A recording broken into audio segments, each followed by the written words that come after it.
ঢুলকু, তোর বাবা গত রাত থেকে বাড়ি ফেরেনি। আমার খুব ভয় লাগছে। কোথায় গেল সে? কেউ কিছু জানে না। তুই একবার দেখ না কি হয়েছে।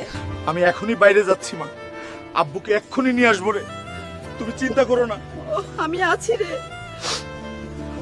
আমার আব্বু কোথায় গেল রে? কোথায় খুঁজবো রে? আমি কিছু বুঝতে পারছি না রে।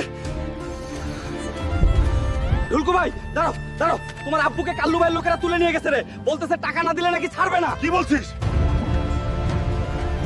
কাল্লু রে, কাল্লু, তুই নিজেকে খুব বড় সাহেব ভাবছিস রে। আমার আব্বুকে তুলে নিয়েছিস রে। আজ তোকে ছেড়ে কথা বলবো না রে। আজই হিসাব মিটাবো রে।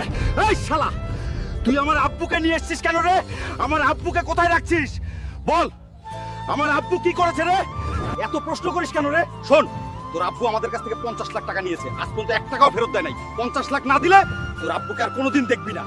ঢুলকু বাবা রে, আগে আমার কথা শোন।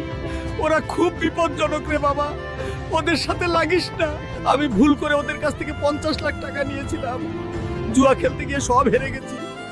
আমার জন্য তুই নিজের জীবন নষ্ট করিস না রে। কিন্তু আমি এত টাকা কোথা থেকে পাবো রে? কাজ করলেও তো 50 লাখ জোগাড় হবে না, আর কেউ ধারও দেবে না।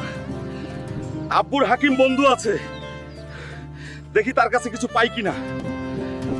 হাকিম চাচা, এই মুহূর্তে আমার 50 লাখ টাকা দরকার। আমি খুব বিপদে আছি, প্লিজ চাচা আমাকে একটু সাহায্য করেন। ঢুলকু, আমার কাছে এত টাকা নাই রে বাবা, আমি নিজেও খুব কষ্টে আছি রে। চাইলে অল্প কিছু জোগাড় করে দিতে পারতাম, কিন্তু 50 লাখ আমার পক্ষে সম্ভব না রে।